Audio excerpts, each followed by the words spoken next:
Aussi souvent, le festival de Gérardmer a la notion de famille. Est-ce qu'ici, vous vous sentez en famille? Complètement. Complètement. Une vraie famille de cinéma.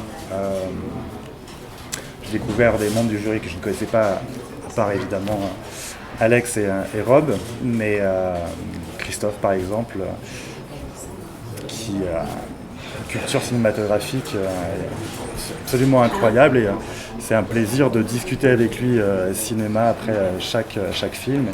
Et voilà, quand on se retrouve autour d'une table et qu'on discute, ça faisait à peine 24 heures qu'on s'était rencontrés, on a l'impression qu'on a déjà passé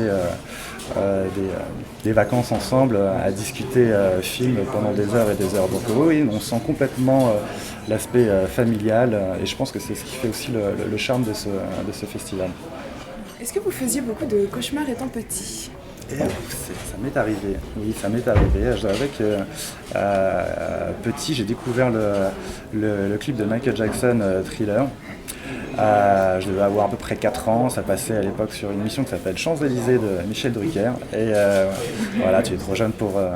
Moi je connais, mais... Tu connais? Oui, d'accord.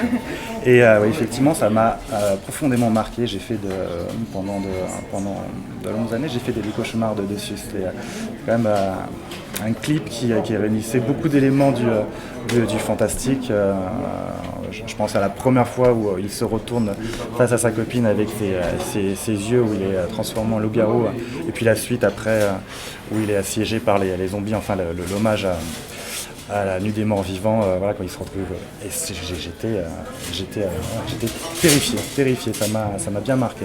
Ça m'a procuré des sensations et j'ai peut-être inconsciemment voulu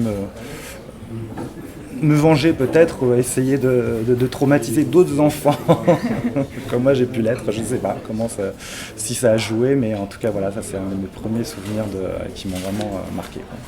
Comment avez-vous été accueilli à l'international? En tant que Français? En tant que Français, très bien. Je pense que c'était un moment donné où les gens n'attendaient rien du cinéma d'horreur ou fantastique français.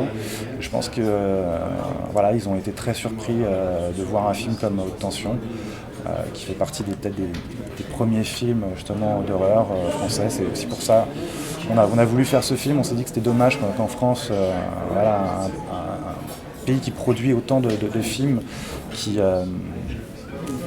qui n'arrive pas à avoir vraiment une identité de cinéma fantastique.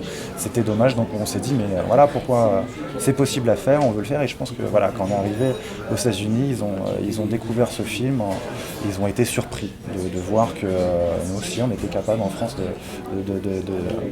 faire des films comme ça. Je pense que ça leur a plu, ils ont vu une espèce peut-être une fraîcheur là-dedans et voilà, donc ils ont accueilli bras ouverts. Si vous aviez un message à passer à tous ceux qui se battent pour le genre fantastique en France, pour qu'il perdure, quel serait-il? De ne pas lâcher, de continuer. Enfin, aujourd'hui, on arrive à des moyens pour faire des films pour assez peu d'argent, on va dire. Enfin, on a quand même une possibilité d'avoir du matériel et surtout, c'est que le genre fantastique, enfin, comme il n'y a pas que le fantastique, effectivement, mais je pense que le genre fantastique réunit beaucoup de personnes, de passionnés qui sont prêts à donner beaucoup pour un film, à suivre un réalisateur, sa vision. Et donc voilà, je pense qu'il y a, et je le vois ici, qu'il y a beaucoup de gens très motivés. Voilà, juste de ne pas lâcher, de croire en leurs idées et d'aller jusqu'au bout. C'est juste en terminant les films qu'on voit si on est capable. Et voilà, moi j'espère découvrir de nouveaux talents en France et de nouveaux films et même un nouveau genre dans le genre qui émerge.